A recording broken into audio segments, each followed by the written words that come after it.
ఆయన తన రెక్కలతో నిన్ను కప్పును. ఇదిగో సార్, ఆయన రెక్కల కింద నీకు ఆశ్రయం కలుగును.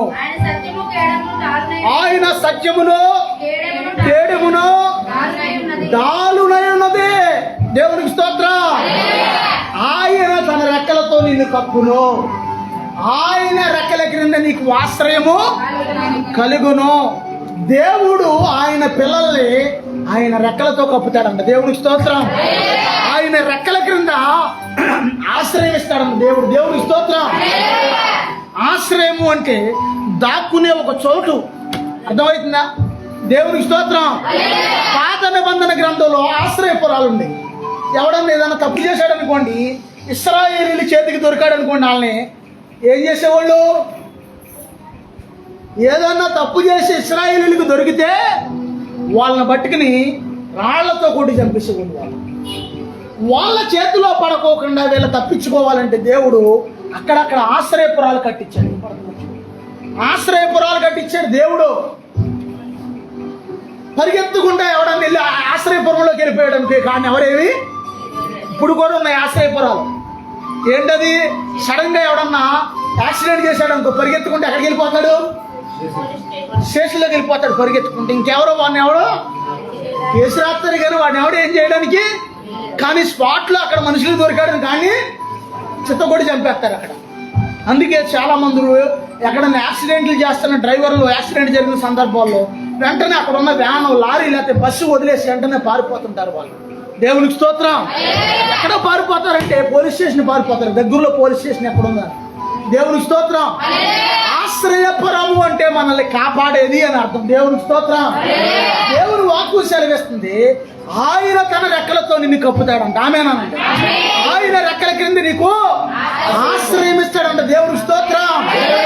మరో చోటన ఏమని ఉండదంటే, ఇశ్రాయేలీయులు ఐగుప్తులో బానిసలుగా ఉన్నప్పుడు ఇశ్రాయేలీయుల్ని దేవుడు ఒక పక్షి తన పిల్లల్ని రెక్కల మీద మోసుకొచ్చినట్లుగా తన రెక్కల మీద మోసుకొచ్చాడు అని ఉంది. దేవునికి స్తోత్రం. దేవునికి స్తోత్రం.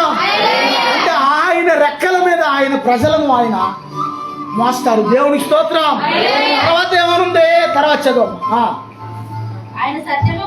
ఆయన సత్యము. యేసు ప్రభువారు ఆయన ఈ లోకంలో ఉన్నప్పుడు చెప్పిన మాట, నేనే మార్గమును, నేనే సత్యమును, నేనే జీవమును అన్నాడు యేసయ్య. దేవునికి స్తోత్రం.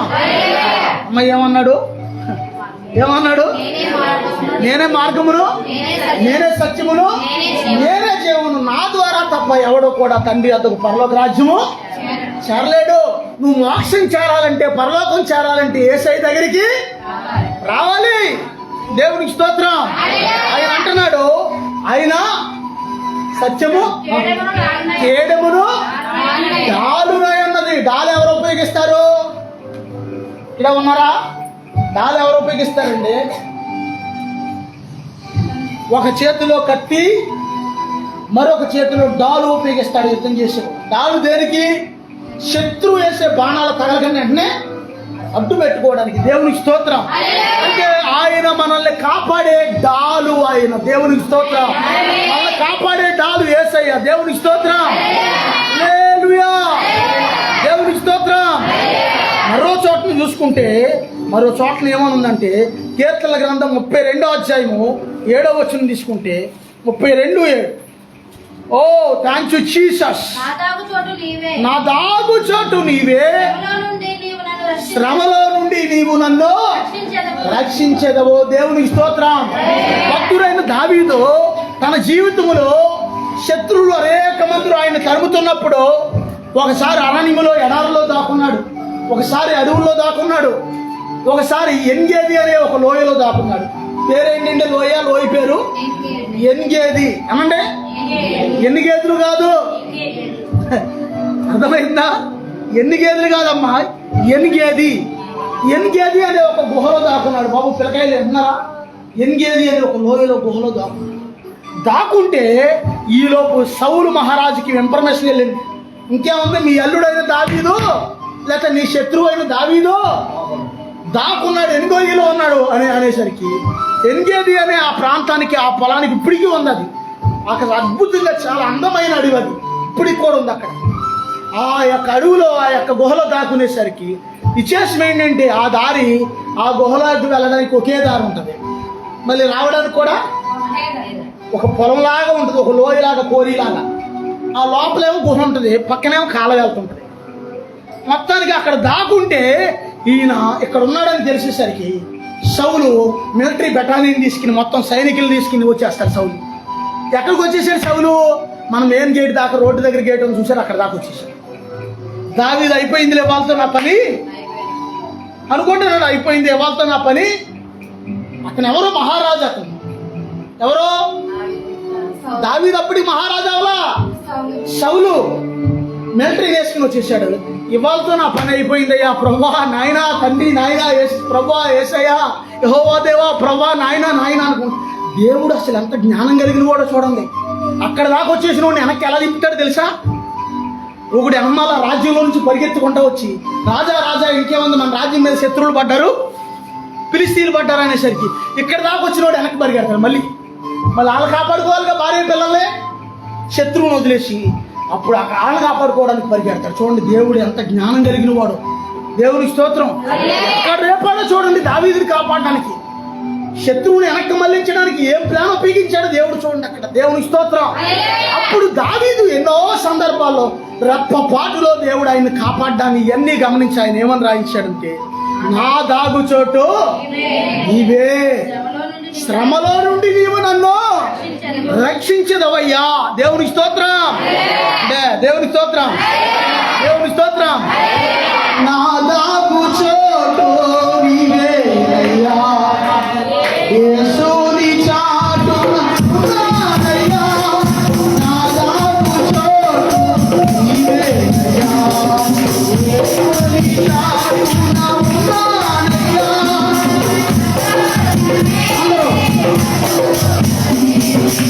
యేసుని సన్నిధిలో సంతోషమే, సంతోషమే, సంతోషమే, యేసుని సన్నిధిలో సంతోషమే, నా దాగు చోటు.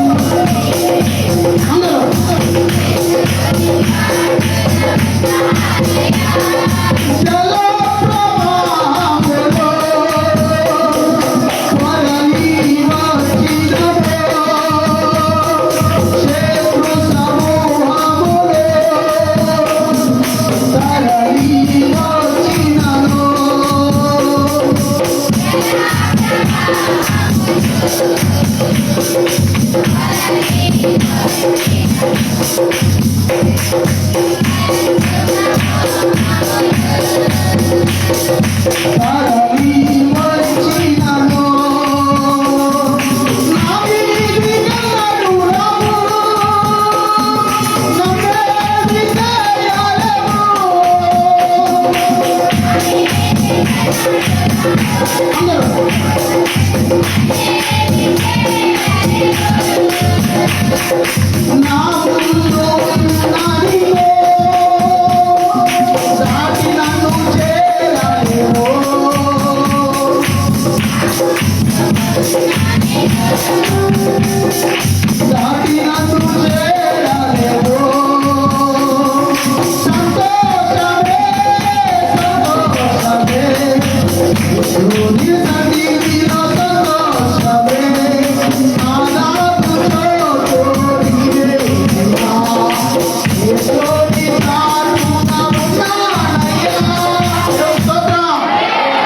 చిన్నపిల్లల్ని సాధారణంగా మనం గమనిస్తే చిన్నపిల్లలు ఏం చేస్తారంటే, బాగా చిన్నపిల్లలు, నడిచే పిల్లలు వెళ్ళి ఆన్లైన్లో కొట్టేస్తారు. ముందు కొట్టేస్తారా?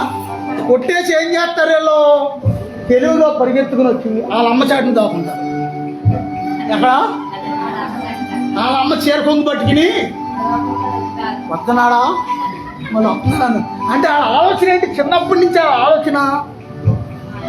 ఒకవేళ ఎవరైనా నన్ను కొడతాకొస్తే మా అమ్మ వాళ్ళని కొడద్దే, తల్లి కొట్టదు కానీ మాట్లాడద్దు కానీ సంజయ్ చెప్పిద్ది కానీ. కారణం, ఒకవేళ ఎవరైనా నా దగ్గరికి వస్తే మా అమ్మ నన్ను కాపాడద్దే. దేవునికి స్తోత్రం. అందుకే భక్తుడైన దావీదు అంటున్నాడు, నా దాగు చోటు నీవేనయ్యా. అసలు ఎంత అద్భుతమైన మాట చూడండి. మనం విశ్వాసంతో కొన్ని పలకాలి. సైతాను పలకనీయుడు. నేను కావలగోట నుంచి వచ్చేటప్పుడు బండి మీద ఆ గతుకుల రోడ్లో పోతులు, నా ప్రయాస ప్రభువునందు వ్యర్థం కాదు, నా ప్రయాస ప్రభువునందు వ్యర్థం కాదు, నా ప్రయాస ప్రభువునందు వ్యర్థం కాదు అని అనుకుంటా వచ్చా మనసులో. దేవుని స్తోత్రం. నా ప్రయాస ప్రభువునందు వ్యర్థం కాదు అని అనుకుంటా వచ్చాను. విశ్వాసంతో మనం పలకాలి. నా ముందున్న నిన్ను దాటి ఏది నా జోలికి రాలేదు ప్రభు, ఏది నన్ను ఏం చేయలేదు నాయన, ప్రభు నువ్వు నన్ను కాపాడుతావు నాయన అని మన విశ్వాసంతో పలకాలి. ఎవరి విశ్వాసం? తండ్రి శ్వాసం తండ్రిది, పిల్లల శ్వాసం పిల్లలది, భార్య శ్వాసం ఎవరికి వాళ్ళే శ్వాసం ఉపయోగించాలి. దేవునికి స్తోత్రం. ఇక్కడ అంటున్నాడు, నా దాగు చోటు నీవేనయ్యా, శ్రమలో నుండి నీవు నన్ను రక్షించదు. నిజంగా దేవుడు కాపాడతాడా? కాపాడతాడా? కాపాడతాడా? కాపాడండి. దానియేలు మారు ప్రార్థన చేసేవాడు అంట. డైలీ ప్రార్థన చేసే వాళ్ళందరినీ తీసుకెళ్లి గుహలో, ఆ యొక్క సింహాల గుహలో పడేయమని రాజ్యశాసనం అమలయ్యింది. లాక్డౌన్లో ఎవరన్నా బయటికి కనపడితే అది తీసుకెళ్ళి లోపలేమన్నారు, అన్నారా లేదా? లాక్డౌన్లో ఎవరైనా ప్రార్థన పెడితే వాళ్ళు తీసుకెళ్ళి లోపలేమన్నారు. ఆ టైంలో మనం కూడా లోపల పడ్డాం కానీ దేవుడు మళ్ళీ వినిపించాడు. దేవుని స్తోత్రం.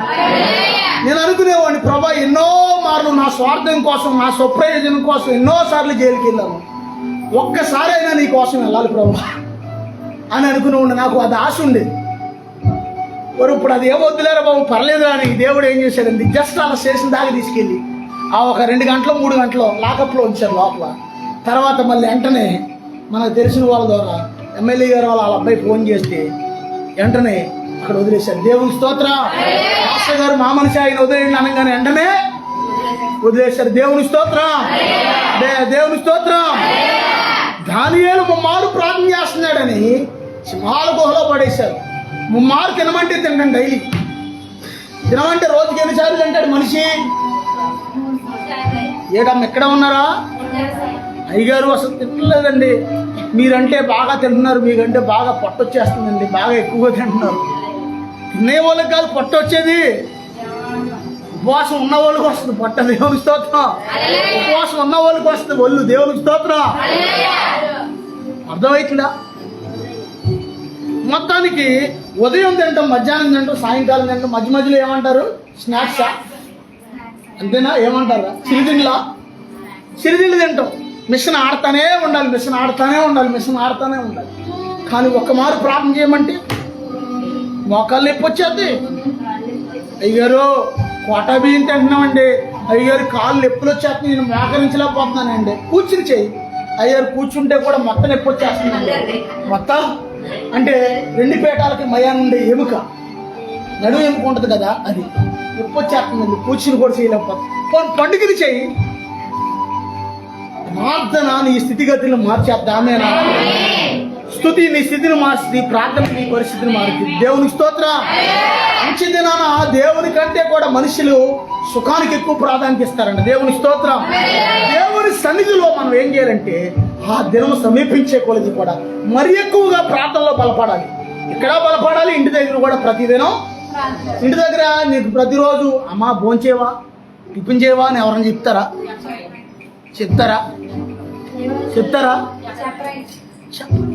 నువ్వు ప్రార్థన చేస్తే నీ పరిస్థితులు మారిపోతాయి. ఆమేనా? ఇప్పుడు నేను చెప్తున్నాను, ప్రార్థన చేస్తే నీ స్థితిగతులు మార్చేస్తాడు యేసయ్య. దేవునికి స్తోత్రం. ఒకప్పుడు నేను ఆ యొక్క దురాత్మల పోరాటం నుండి తప్పించుకోవడానికి డైలీ 1 గంట ప్రార్థన ప్రారంభించాను కొన్ని సంవత్సరాలు. ప్రభువా నా కుటుంబాన్ని కాపాడయ్యా అని. ఆ ప్రార్థన జస్ట్ ఒక 6 నెలలు గడిచేసరికల్లా నన్ను ఆశీర్వాదంలోకి నడిపించేసింది. దేవునికి స్తోత్రం. 6 నెలలు అయ్యేసరికల్లా చాలా పెను మార్పులు వచ్చేసింది. దేవునికి స్తోత్రం. ఈ దానియేలు ఉదయం మధ్యాహ్నం రాత్రి ముమ్మారు ప్రార్థన చేసినందుకు ఈ దానియేలుని సింహాల గుహలో వేస్తారని తెలిసినా సరే ప్రార్థన మట్టికి మానలేదు. దేవునికి స్తోత్రం. సింహాల గుహలో పడ్డాడు, కానీ చివరికి దేవుడు అద్భుతంగా ఆయన దేవదూతను పంపించి సింహాల నోళ్ళు మూయించాడు. దేవునికి స్తోత్రం. దేవుని స్తోత్రం. దానియేలుని దేవుడు డానియేల్, మిస్టర్ డానియేల్ పలకండి. ఎవరన్నా ఈ ఒక్కసారికి మట్టికి నన్ను అడగొద్దు, ఎప్పుడన్నా అడుగు సహాయం. ఇప్పుడు మట్టికి నేను చేయలేను, సింహాల మంచి కోపంతో ఉంది, మంచి ఆకలితో ఉన్నాయి అన్నాడా దేవుడు? అల్లా ఈ ఒక్కసారికి నన్ను అడగొద్దు, ఏమనుకోకు దానియేలు, నువ్వు నాకు ప్రార్థన చేసావు, కానీ మరి సమయం శుద్ధి మించిపోయిన పరిస్థితి.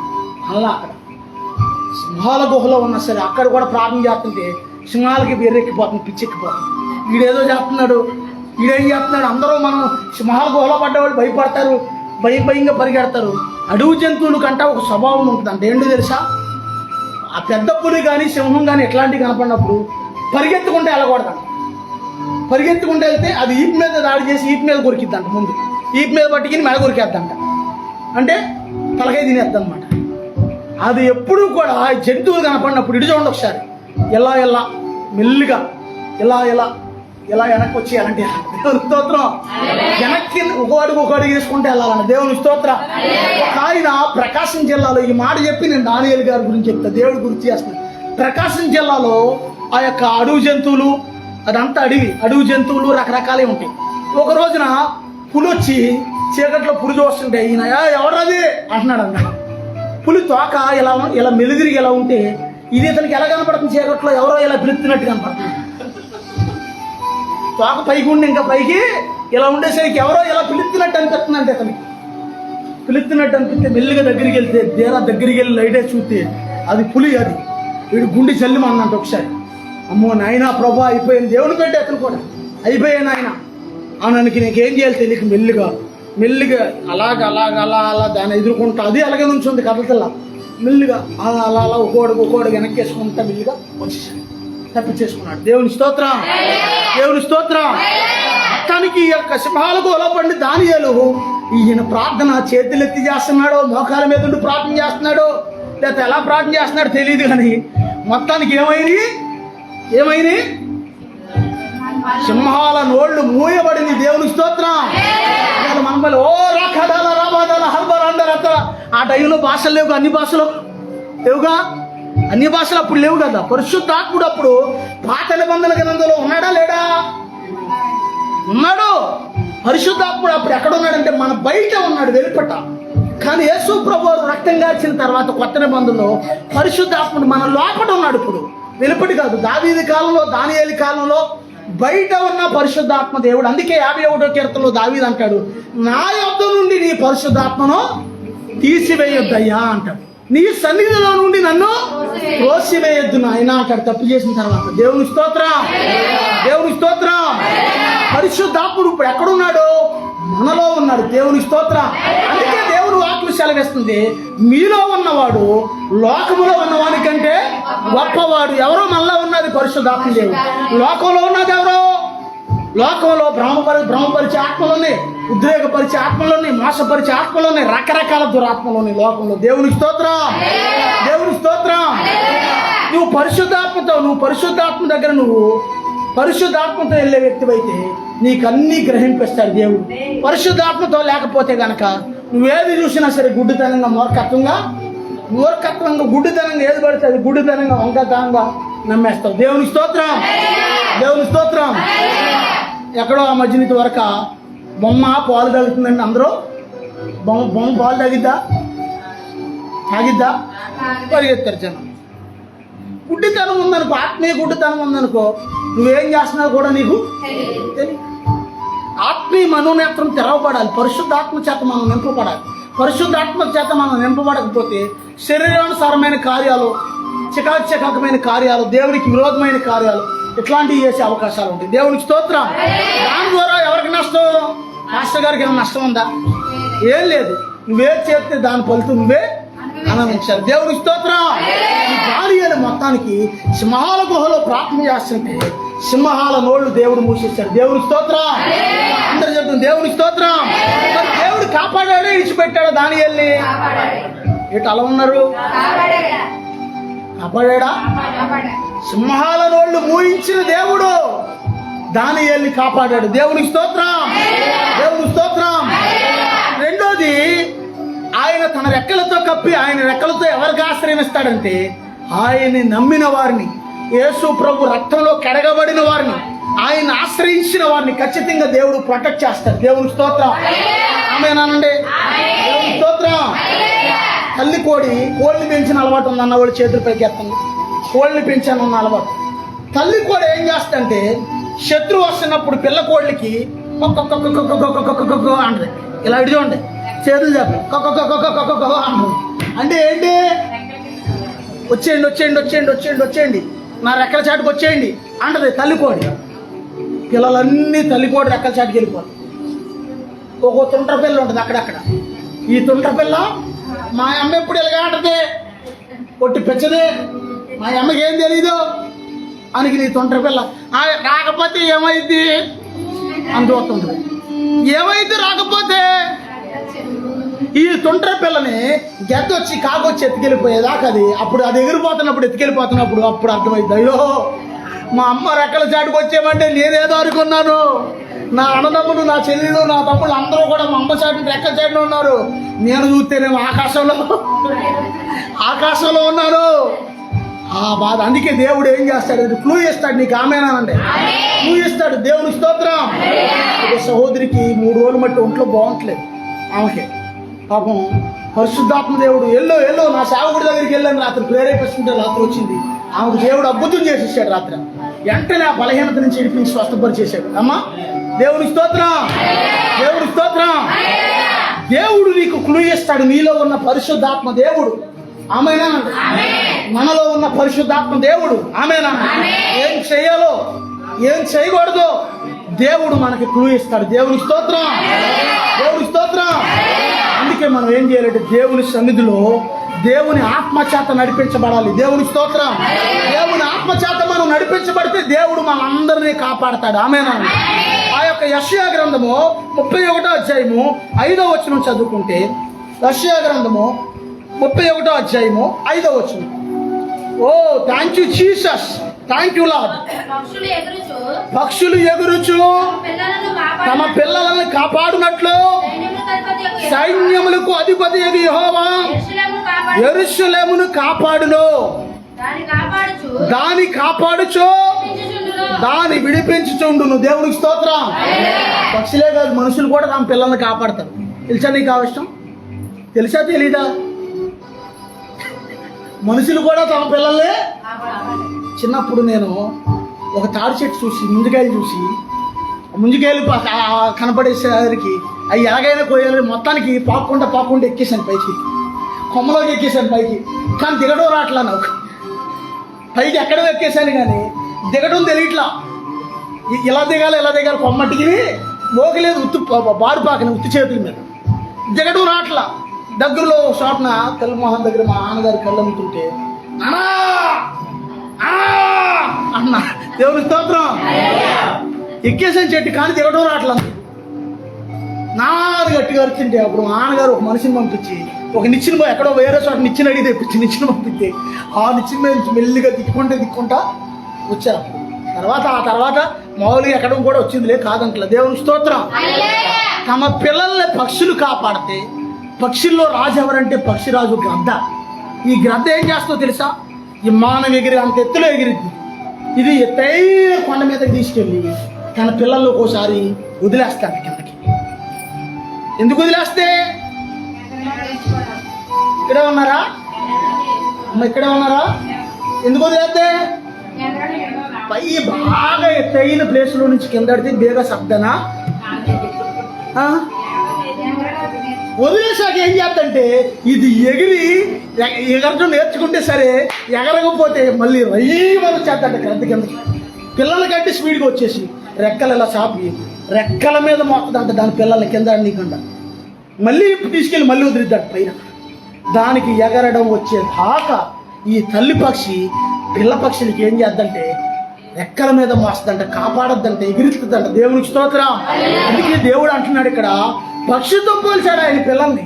ఏమంటున్నాడంటే పక్షులు తమ ఎగురుచు తమ పిల్లల్ని కాపాడినట్లు సైన్యములకు అధిపతి యెహోవా యెరూషలేమును కాపాడును, దాన్ని కాపాడుచు విడిపించుచూ ఉండును. అంటే యెరూషలేం అంటే ఎవరో? మనమే. ఇశ్రాయేలీలు అంటే ఎవరో? మనమే. ఆ ఇశ్రాయేలీలు కాదు ఇప్పుడు మనం చెప్పేది. ఆ ఇశ్రాయేలీలు ఉన్నారు, కానీ యేసుక్రీస్తు రక్తంలో కడగబడిన మనం కూడా ఇశ్రాయేలీమే. వాళ్ళకి ఎలా వాగ్దానాలు పనిచేస్తున్నాయి, మనకు కూడా ఆ వాగ్దానాలు పనిచేస్తున్నాయి. ఇప్పుడు వాళ్ళ అబ్రహాము సంతానం కాబట్టి ఇశ్రాయేలీలు వాళ్ళ వాగ్దాన పుత్రులు అయ్యారు. మనం యేసు ప్రభు రక్తంలో కడగబడ్డాం కాబట్టి మనం వాగ్దాన పుత్రులమై వారసులమై ఏమంటారు దత్తపుత్రులమై దేవుని స్తోత్రం. యేసు ప్రభు రక్తం ఏం చేసిందంటే ఇశ్రాయేలీలతో సమాన వారసత్వం తెచ్చేసింది మనకి. దేవుని స్తోత్రం. ఇశ్రాయేలీలు దేవుని దృష్టిలో ఎంతో, మనం కూడా దేవుని దృష్టిలో అంతే. దేవుని స్తోత్రం. దేవుని స్తోత్రం. మరి ఇంకో మాట చెప్తున్నాను. ఐగుప్తులో ఇశ్రాయేలీలు ఉన్నప్పుడు, ఇశ్రాయేలీలు ఐగుప్తులో నుంచి వచ్చేస్తున్నప్పుడు ఆ యొక్క ఎర్ర సముద్రం కాడికి వచ్చేసరికి వాళ్ళు దాటేస్తున్నారు. మేము కూడా దాటేద్దాం అనుకున్నారు. వీళ్ళు ఎవరో అమ్మా ఐగుప్తీయులు. జాగ్రత్తగా కొంచెం మీరు సమాధానం ఇస్తే నేను ఇంకా కొంచెం బూస్టింగ్ ఇవ్వాలి, మధ్య మధ్యలో ఇస్తే ఇంకా చెప్తాను. అంతేగా మీరు ఏదో ఎప్పుడో పూర్వకాలం ఎప్పుడో చిన్నప్పుడు ఆహారం తిన్నట్టు, ఇప్పుడు వరకు ఏం లేనట్టు, 4-5 రోజుల కింద అన్నం తిన్నట్టు అన్నారు. నాకు ఇంకా ఎలా ఉంటుందంటే, అందుకే మొత్తానికి వీళ్ళు పారిపోతుంటే, వీళ్ళు దాటేస్తుంటే ఇశ్రాయేలీలు ఎర్ర సముద్రం దేవుడు పాయలు చేసిన చోటు దాటిని కాడ ఒక్కొక్క వరుసలో 180 మంది దాటారంట. ఒక వరుసలో 2 కిలోమీటర్ల ఎడలిపోయి చీల్చేశాడు సముద్రాన్ని. 6 నేల తీసుకొచ్చాడు బయటికి. వీళ్ళు అందరూ వెళ్ళిపోతుంటే, ఒరే వాళ్ళు పారిపోతున్నారు, 2 వెళ్ళిపోతాం, పట్టుకుందాం. ఇశ్రాయేలీలకి ఏముంది, ఐగుప్తీయులకి ఏం లేదు. చెప్పండి ఎవరన్నా. షార్ట్ కట్ లో చెప్పేశారు.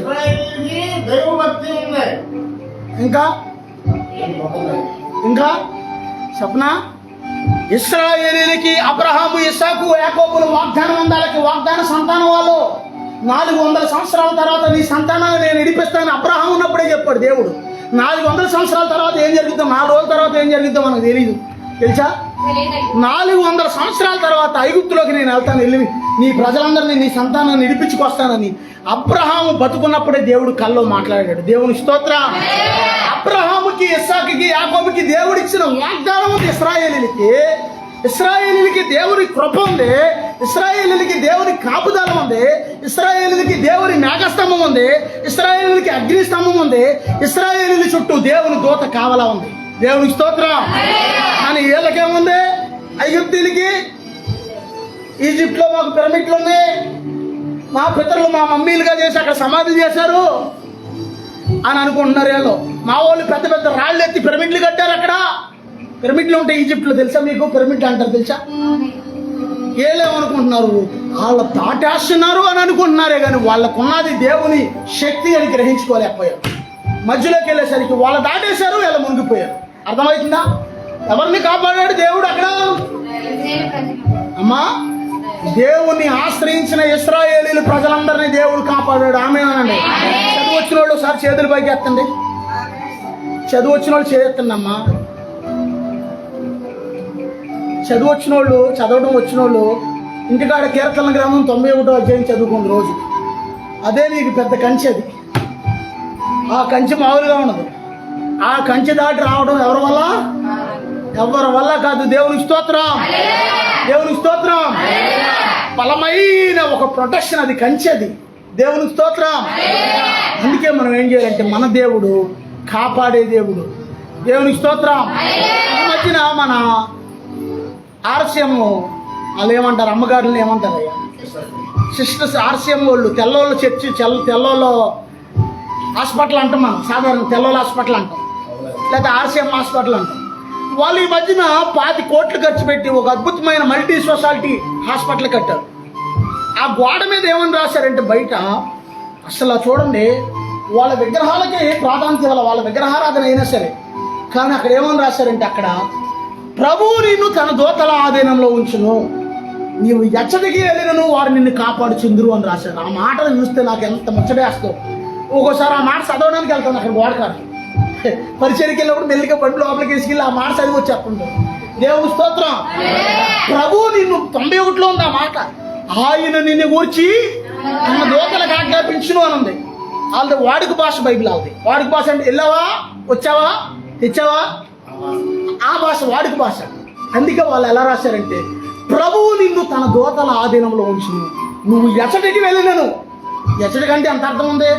నువ్వు మంచిగా వెళ్తున్నావు, చెడుకి వెళ్తున్నావు తెలియదు, చెడు చేస్తాకి వెళ్తున్నావు తెలీదు, మంచి చేస్తాకి వెళ్తున్నావు తెలియదు, దొంగతనానికి వెళ్తున్నావు తెలియదు, ఏం చేస్తావు తెలియదు. కానీ ఎచ్చటికి వెళ్ళినా సరే నిన్ను కాపాడతాడంట ఆయన. దేవుని స్తోత్రం. ఎందుకంటే వాళ్ళు నిన్ను కాపాడతారంట. ఎందుకు కాపాడతారయ్యా? దొంగను కూడా దేవుడు కాపాడతాడా? ఎందుకు కాపాడతాడు? ఆ దొంగోడు ఒక రోజున దొర అవుతాడని దేవుడికి తెలుసు. దేవుని స్తోత్రం. ఆ దొంగోడు ఒక రోజున మార్చబడి దేవుల్లో బలమైన వ్యక్తిగా మార్చబడతాడని దేవుడికి తెలుసు. అందుకే ఏం చేస్తాడండి దేవుడు? ఆ పక్షులు తమ పిల్లల్ని కాపాడినట్లుగా దేవుడు ఆయన పిల్లల్ని కాపాడతాడు. దేవుని స్తోత్రం. దేవుని స్తోత్రం. కొంతమందికి దురాత్మలో చుట్టాలు వచ్చినట్టు వచ్చేస్తాయి ఇంటికి. కొంతమంది ఇళ్లలో ఎప్పుడూ కూడా దెయ్యాలు ఆ యొక్క సగ్గా సౌండ్ చేస్తూ ఉంటుంటాయి. తెలుసా మీకు? సౌండ్ చేస్తే దెయ్యాలు తెలుసా తెలీదా? ఎలా సౌండ్ చేస్తే తెలుసా? మనుషులు వచ్చినట్టు, ఏదో మెదిలినట్టు, ఏదో పడగొడతాం, ఇవన్నీ కూడా ఎలాంటి సౌండ్ చేస్తుంటాయి. నువ్వెప్పుడైతే నీ ఇంట్లో స్తుతి అనపడద్దో అవన్నీ కూడా పారిపోతాయి నీ ఇంట్లో నుంచి. ఆమేనా?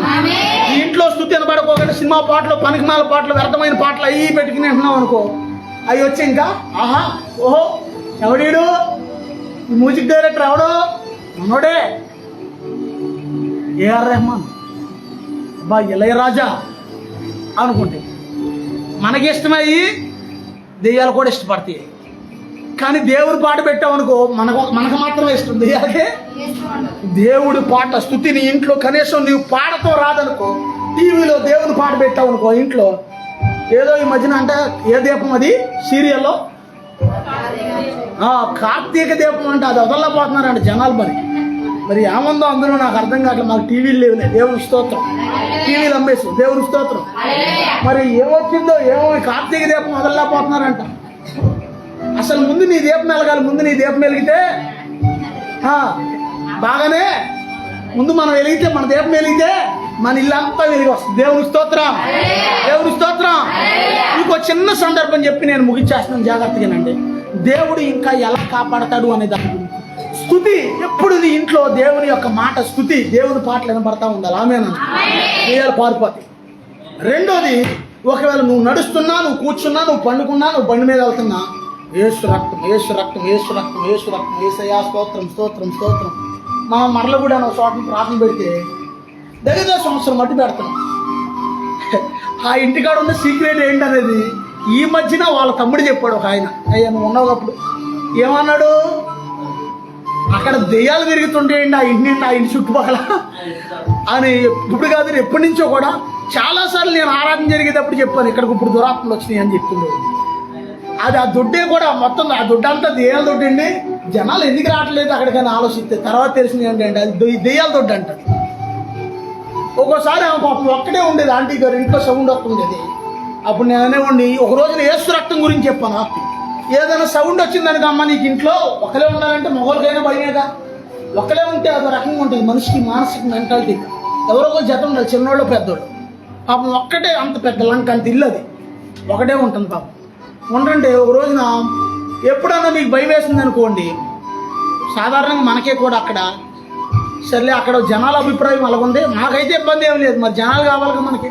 ఎప్పటి నుంచో వేరే ఇంటికి మార్చేద్దామని ఆలోచన చేస్తున్నాం.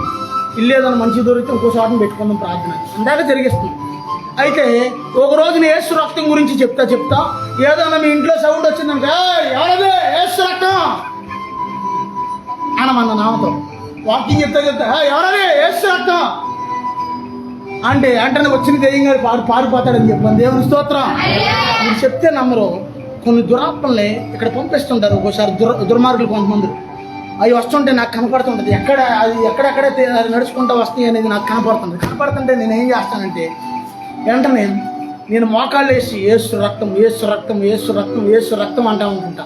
ఇంకేం మాట్లాడను, ప్రార్థన కూడా చేయను. యేసు రక్తం, యేసు రక్తం, యేసు రక్తం, యేసు రక్తం అంటుంటా.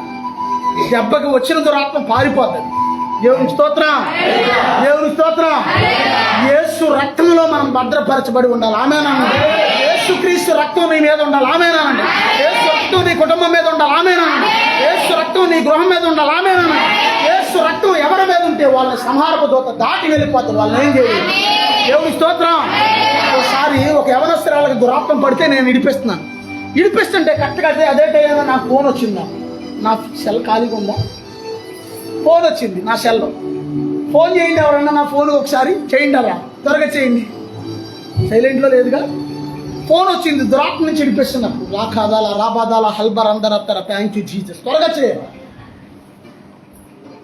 చేయండి ఎవరో ఒకరు కరెక్ట్గా టైం దురాత్మ నుంచి వినిపిస్తున్నప్పుడు ఈ పాట ఫోన్ వచ్చింది. ఫోన్ దేవేమంటుంది తెలుసా? వెళ్ళిపోనా వెళ్ళిపోమనే కానీ నేను చెప్పేది, మరి వెళ్ళిపోమనే చెప్పేది. అప్పుడు అబ్బా ఇదేదో బాగానే ఉంది, సింపుల్ చిక్క, యేసు రక్తము అనే పాట పెడతాది. వెళ్ళిపోనా అంత బాధేసేస్తుంది చూడదానికి. యేసు రక్తం వెళ్ళలేదు, అది తెలుసా నీకు అవశ్యం. దురాత్మ ఎవరిలో ఉంటుందో వాళ్ళు యేసు రక్తము అనే మాట వినలేరు, ఆ పాట పాడలేరు. ఆ మాట అన్నావా నువ్వు పొరపాటున వాళ్ళ దగ్గరికి వెళ్ళి, దెయ్యం పట్టిన వాళ్ళ దగ్గరికి వెళ్ళి నువ్వు యేసు రక్తం అన్నావా, వాళ్ళ మీద నువ్వు యాసిడ్ పోసినట్టే. అది పరిగెత్తుకుంటా నీ ఇంటికి వస్తుంది, నీ దగ్గరికి. ఎందుకంటే నువ్వు అత్తమానం ఎలర్ట్గా ఉండవుగా అప్పుడు అంటావు, వచ్చేస్తావు. అదేం చేద్దాండి ఇంటికాడ.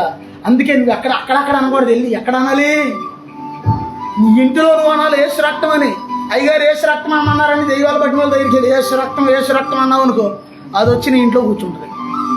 నీ ఇంట్లో నువ్వు అనాలి యేసు రక్తం అని. దేవుని స్తోత్రం, దేవుని స్తోత్రం.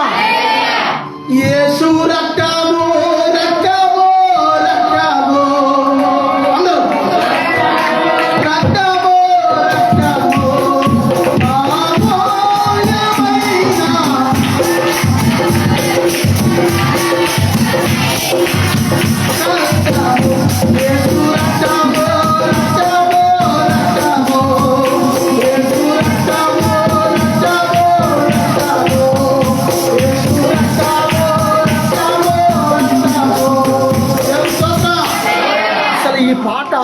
నిజంగా అభిషిక్తులు ఆయన యేసన్న గారు, ఆయన వివాహం చేసుకోకుండా దేవుని కోసం నిలబడి సేవ చేశాడు కాబట్టి చాలా మర్మయోచితమైన పాటలు ఆయన కట్టిన, మామూలు పాటలు కాదు.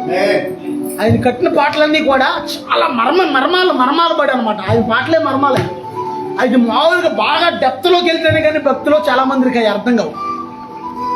భక్తిలో డెప్త్లోకి కనీసం నువ్వు ప్రార్థన చేయటం నీకు రాకపోయినా కనీసం చిన్న పాట పాడినా సరే దేవుని కాపాడతాడు. ఏ పాట? ఏ అపాయము నా గుడారము సమీపించనీయక, నా మార్గములన్నిటిలో ఆశ్రయమైనందున. అర్థమవుతుందా? గుడారం అంటే శరీరం, మన శరీరం. గుడారం అంటే ఇల్లు, గుడారం అంటే శరీరం కూడా. ఏ అపాయము కూడా నీ దగ్గరికి రాకుండా దేవుడు నిన్ను కాపాడతాడా? దేవుని స్తోత్రం. నీవు నోటితో ఏది పలికితావో అది జరిగింది. సర్వం అమంగళం పతితమవు గాక అని ఉండదంట అన్ని గ్రంథాల్లో. కానీ మనం మాత్రం పలకం. మనం ఎప్పుడు చూసినా సరే కొంతమంది వాళ్ళు అపశకిన మాటలు. నాకు తెలుసు నువ్వేం చేయలేవని నాకు తెలిసి, నేను ఎప్పుడు అనుకున్నా, నిన్ను చేసుకున్నప్పుడే అనుకున్నాను, నువ్వు ఎందుకు పనికిరాడు అని అప్పుడే అనుకున్నా. అందనుకో వాడు మంచోడు అయితే సర్లే నా కర్మ అనుకుంటాడు. ఆవిడ చెడ్డోడానికి ఏం చేస్తాడు? అయ్యా ఫాట్ మన రెండు వీగి, మరి అప్పుడే అనుకున్నప్పుడు ఎందుకున్నా ఇప్పుడు అయితే అంటాడు. అవునా? దేవుని స్తోత్రం. అర్థమైందా? మంచి పలకరు కొంతమంది, చెడు పలుకుతారు, పనికిమాల మాటలు పలుకుతారు. దేవుని స్తోత్రం. మంచి పలకాలి. 10 మందిని పట్టుకుంటే ఆపలేని యేసన్న గారి దగ్గర తీసుకొస్తే, అయ్యా వీడు వదిలితే కొట్టేస్తున్నాడు అయ్యా అందరిని అన్నాడు. ఏం పర్లా వదలండి నేను చూసుకుంటా అన్నాడు. అందుకే వదలండి అని ఈయన మెల్లిగా ఈయన మోకాలు చేసుకుని కూర్చుని అలా అంటున్నాడు. ఆపది అంటున్నాడు దెయ్యం. ఏది ఆపనరా అన్నాడు. అదే నువ్వు నోట్లో అంటున్నావు కదా, అది ఆపు అన్నాడు. ఏది ఆపను అన్నాడు. అదే నువ్వు నోట్లో అంటున్నావు కదా, ఆపు అన్నాడు. ఈయనేమన్నాడు? నోట్లో యేసు రక్తం అంటున్నాడు. కాసేపటికి 10 నిమిషాలు పోయాక ఆ దురాత్మ పట్టినోడు 10 మంది ఆపలేకపోయారు. ఆడు అన్నాడు, నువ్వే వెళ్ళిపోతున్నాలే, నువ్వే గెలిచావులే, వెళ్ళిపోతున్నాను అని. వెళ్ళిపోతా పక్కన చెట్టు కొమ్మ ఎరగొట్టి వెళ్ళిపోయాడు. కోపం వచ్చి. అంటే కొంతమంది ఇళ్లలో చూడండి, కోపం వస్తే ఏం చేస్తారు? వాళ్ళని ఏం చేయలేక టీవీలు బద్దలు కొడతాం, కుర్చీలు బద్దలు కొడతాం, పని చేస్తారు. మళ్ళీ ఎవరు కొనాలి? అదే కొనాలిగా. దేనికి కోపం వచ్చింది, ఈయన ఏం చేయలేకపోతున్నాడు. ఇప్పుడు ఏం చేసాడక వెళ్తా ఈ కోపం చెట్టు మీద చూపించి వెళ్ళిపోయాడు. దేవుడు స్తోత్రం. దేవుడు మనల్ని లోకంలో ఉన్నప్పటి నుంచి కూడా ఇప్పుడు వరకు కూడా దేవుడు కాపాడుతూనే ఉన్నాడు. ఆమేనా? ఇక ముందు కూడా కాపాడతాడు. ఆమేనా? లోకంలో ఉన్నప్పుడు ఎందుకు కాపాడాడు అంటే ఇందుకోసమే. ఆమేనా అండి? ఇందుకోసం ఈ రోజు మీరు అందరూ దేవుని సన్నిధిలో ఉంటారని దేవుడికి తెలుసు కాబట్టి. ఒకప్పుడు నేను వ్యాపారం చేసేటప్పుడు ఒకడు ఏమని ప్లాన్ ఇచ్చాడంటే, ఒకడు అతను నేను ఇద్దరు 2 బళ్ళు వేసుకుని వస్తుంటాం, ఇదిగో పలానా రూట్లో వస్తాం, నైట్ ఈ టయానికి వస్తాం, అతన్ని గుద్దేయండి అని పోలీసులకు ప్లాన్ ఇచ్చాడు. ఎవరిని గుద్దేమని? అర్థం కాలా? సమాజగా అర్థం కాలా? నన్ను గుద్దేమని ప్లాన్ ఇచ్చాడు. ఎవరికి? జీవితో గుద్దేమని ప్లాన్ ఇస్తే నాకు తెలియదు ఆ విషయం. నేను మామూలుగా వచ్చేసాను. రెప్పపాట్లో దేవుడు నన్ను తప్పించేశాడు. ఒక్క రెప్పపాట్లో లారీలు సాటిన నా బండి వచ్చేసింది కనపడలాకి. కనుమరుగు చేసేసాడు దేవుడు నన్ను కనపడలేదండి. వాళ్ళకి ప్లాన్ ఇచ్చినోడు ఇప్పుడు 2వ సారి ఆవిడ వస్తున్నారు బండి వేసుకుని. కొంత లెక్క అమ్మాలు పడ్డాడు. ఆడు బండి ఆపట్ల. ప్లాన్ అయితే ఇచ్చాడు కానీ వీడు సరిగ్గా వస్తున్నాడు. సరిగేసుకుని వీడు బండి ఆపట్ల. నేను సరిగ్గా వచ్చాను. నేను వెళ్ళిపోయాను ముందు. వీడు వస్తుంటే వీడు అమ్మాయి ఆపరా బండి ఆపరా నేను అమ్మాలు పడుతుంటే చివరికి వీడు ఆపట్ల. వై జంక్షన్ కాడికి వచ్చేసరికి అని ఉద్దేశం కాలు ఇరిగిపోయింది, తల పగిలిపోయింది. అతను ఎవరిని? దానియేలు. ప్లాన్ ఇచ్చిన హామాను ఉన్నాడు చూసారా? హామాను, వాడి పేరు హామాను. బైబిల్ ప్రకారం చెప్పాలంటే నిన్ను ఎవరన్నా నాశనం చేయమని ప్లాన్ ఇచ్చారనుకోండి, దేవుడు వాళ్ళని కొడతాడు దెబ్బ. ఏదైతే నిన్ను చేయమని వాళ్ళకి ప్లాన్ ఇచ్చారో దేవుడు అదే దెబ్బలు కొడతాడు. దేవుని స్తోత్రం. మనం యేసుక్రీస్తు రక్తంలో కడగబడి ఉన్నాం కాబట్టి మనం సమస్తం వదిలేసి ప్రభా సమస్తం ఎవ్రీథింగ్ మై జీసస్, సమస్తం నీవేనైనా అని దేవుడు వైపు చూస్తున్నాం కాబట్టి దేవుడే మనకి సహాయము చేస్తాడు. అందుకే దేవుడు నిన్ను కాపాడతాడు. ఎప్పుడు కాపాడతాడు? పౌర్ణమి టైంలో కాపాడతాడు, అమావాస్య టైంలో కాపాడతాడు, రోడ్డు మీద వెళ్తున్నప్పుడు బళ్ళు వస్తున్నప్పుడు కాపాడతాడు, బస్సులు వస్తున్నప్పుడు కాపాడతాడు. ఆమెనానండి అయ్యా. కొంచెం మొహాలు వేసి సంతకెళ్ళే మొహాల్లో కొన్ని మొహాలు ఆడవాళ్ళు ఆమెనంటే కనీసం మొహాలు అన్నాయండి. సంతకెళ్ళేటప్పుడు అన్న మొహాలు ఆమెను అనాలి. ఆమెనంటే అలా జరిగింది కాక అని అర్థం. పిల్లకాయలు అసలు మెదలకుండా ఇలా వెళ్తున్నారు. అసలు అర్థమవుతుంది లేదు మరి అర్థమవుతుంది అసలు మీకు? పెద్దోళ్ళు ఆమెను అంటున్నారు, పిల్లకాయలు అసలు ఏం తెలియ. ఇట్లా రోడ్డు మీద వెళ్తున్నప్పుడు దేవుడు మిమ్మల్ని కాపాడతాడు. ఆమెనండి. నువ్వు చాలా సీనియర్ డ్రైవర్వి, చాలా సీనియర్లో మనం, కానీ సీనియర్ కూడా ఒక్కోసారి పప్పులో కాలేస్తాడు. మనం సీనియర్వే కానీ వచ్చేవాడు ఎదురు వచ్చేవాడు వాడు సీనియర్ కాదు. మన అమ్మాలు వచ్చేవాడు వాడు సీనియర్ కాదు. కానీ దేవుడు మనల్ని ఏం చేస్తాడంటే చేతితో ఆయన పట్టుకుని కాపాడతాడు. ఆమేనండి. దేవుని స్తోత్రం. పక్షులు ఎగురుతూ తమ పిల్లల్ని కాపాడినట్లుగా దేవుడు ఆయన పిల్లల్ని కాపాడతాడు. దేవుని స్తోత్రం. ఏ అపాయము నాదు నారము సమీపించగా, ఏ అపాయము నాదు నారము సమీపించగా,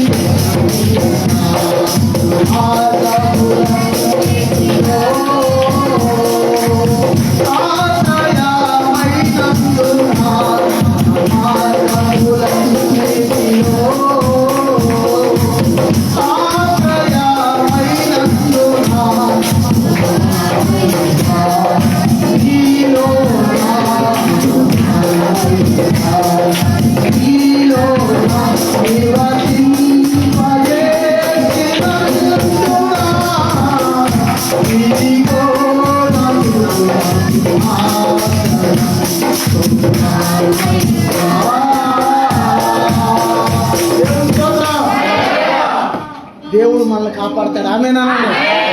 ఆఖరిగా చిన్న ఉపమానం చెప్పి నేను ముగిస్తా. చెప్పనా వద్దా? అయ్యారు గంట అయిపోయింది అయ్యారు అన్నట్టు మొగలో అయిపోయింది తెలిసినాను.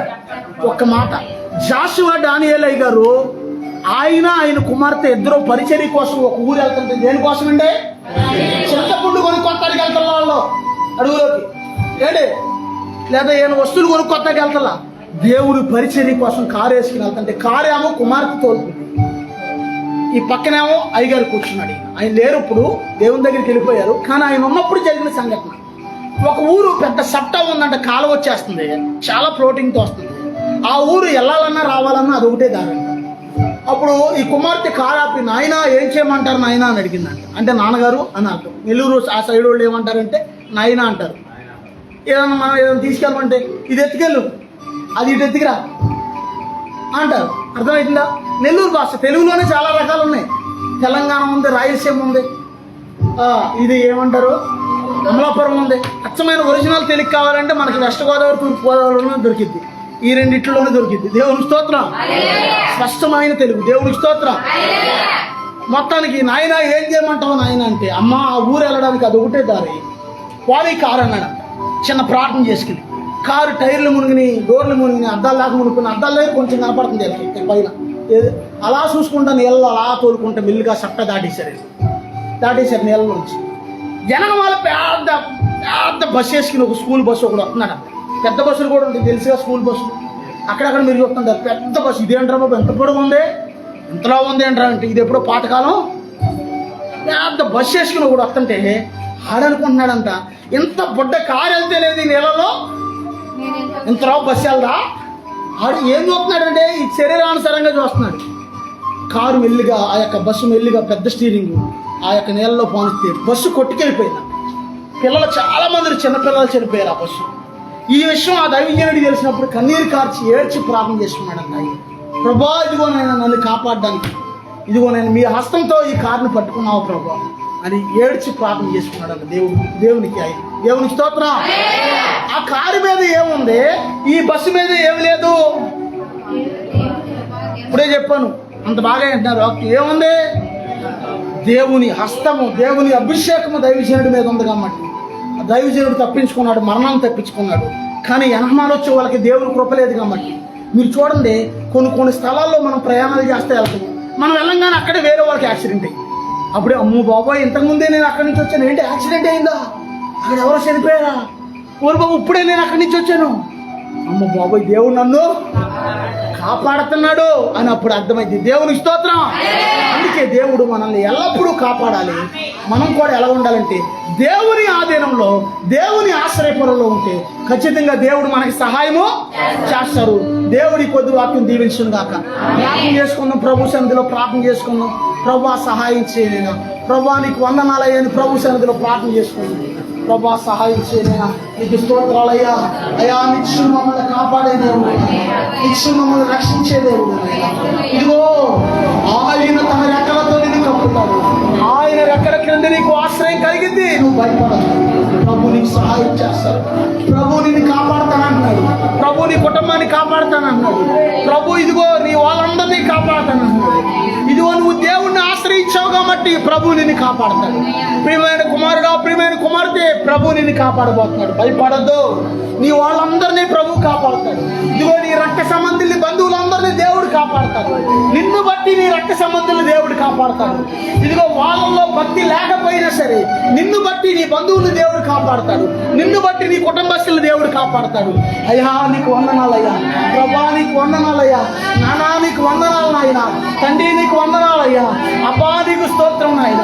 అయ్యా నిత్యం మమ్మల్ని కాపాడే దేవుడు నాయన, అయ్యా నిత్యం మమ్మల్ని పోషించే దేవుడు నాయన. తండ్రి నీకు స్తోత్రాలయ్యా, తండ్రి నీకు స్తుతులు ప్రభా. అయ్యా మీ కృప చేత మమ్మల్ని అందరినీ బలపరచండి, అయ్యా మీ దయ చేత మమ్మల్ని అందరినీ బలపరచండి అయ్యా. తండ్రి నీకు వందనాలయ్యా. అయ్యా నన్ను నా కుటుంబాన్ని కాపాడండి ప్రభా. అయ్యా మీ రెక్కల చేతను భద్రపరచండి అయ్యా అని ప్రార్థన చేసుకుందాం.